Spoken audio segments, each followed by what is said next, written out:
Assalamualaikum warahmatullahi wabarakatuh. Kita ketemu lagi di season sharing. Ya, aku mau sharing tentang bagaimana pertemuan di minggu kemarin. Nah, minggu kemarin itu masih sama, yang dimana diawali dengan praktik public speaking 3 orang. Oh iya, sebelum itu kita tanya kabar kalian dulu ya. Apa kabar semuanya? Nggak terasa ya, bentar lagi, berapa hari lagi ya? Senin, Selasa, Rabu, 3 hari lagi, or 2 days menjelang Idul Adha, yang dimana itu berkurban ya teman-teman. Siapa di sini yang di tahun ini berkurban? Masya Allah, semoga kita di tahun-tahun berikutnya selalu dilancarkan dan selalu dimudahkan untuk berkurban kembali. Oke, back to topic. Untuk minggu kemarin, ya betul, kita diawali dengan praktik public speaking 3 orang seperti biasa, yang dimana keren-keren, dan juga dengan cara penyampaian ciri khas mereka masing-masing. Nah, selain public speaking, ada juga kita penyampaian materi dari kelompok berapa nih? Dari kelompok 3, yang dimana kelompok 3 itu menyampaikan tentang ceramah, motivasi, dan juga cara menyampaikan pesan. Nah, ceramah itu apa? Ceramah itu tuh penyampaian atau pengetahuan informasi secara lisan gitu kan. Nah, di sini ada motivasi. Kalau di motivasi sendiri itu tuh dorongan dari dalam diri kita untuk untuk lebih semangat, untuk lebih bisa mencapai tujuan yang sudah kita buat gitu. Motivasi itu supaya di dalam diri kita ada power, ada spirit, ada dorongan untuk melakukan hal itu gitu, tuh semangat baru begitu. Nah, juga ada yang namanya cara menyampaikan pesan gitu.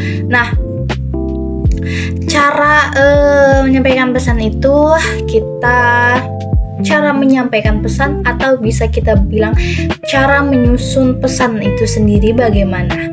Cara menyusun maaf teman-teman, agak sedikit typo ya karena public speaking saya masih sedikit bukan masih sedikit sih, masih banyak kurangnya gitu ya. Dan ini juga masih belajar dan terus belajar. Oke, gimana sih cara menyusun pesan? Sebenarnya saya salpok ini muka saya bulat banget ya. Oke lah, nggak apa-apa.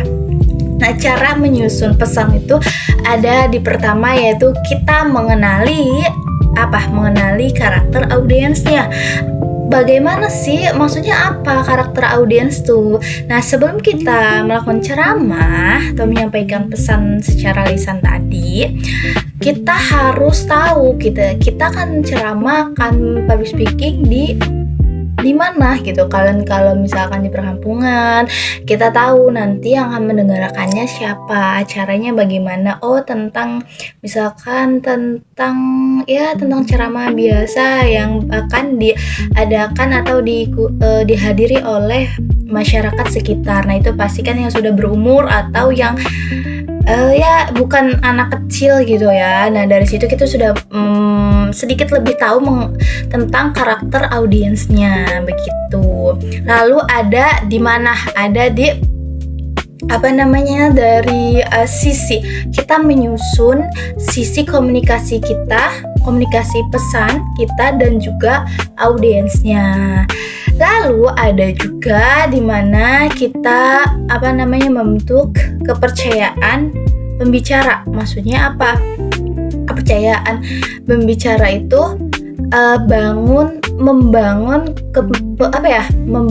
kepercayaan diri kita sendiri gitu loh. Kita tuh tidak ragu untuk menyampaikan ceramah gitu. Lalu ada juga di pendekatan yang meyakinkan. Jadi yang tadi kita nggak usah ragu-ragu, nggak usah takut untuk melakukan ceramah, untuk menyampaikan pesan-pesan yang udah kita buat gitu. Kalau misalkan dari kitanya kelihatan sedikit ragu dengan cara penyampaian kita, maka audiens tuh mereka akan berpikir apa yang kita sampaikan itu tidak penting, dan mereka pun ya udah gitu, tidak yakin gitulah. Nah, di situ kita harus membuat pendekatan yang meyakinkan.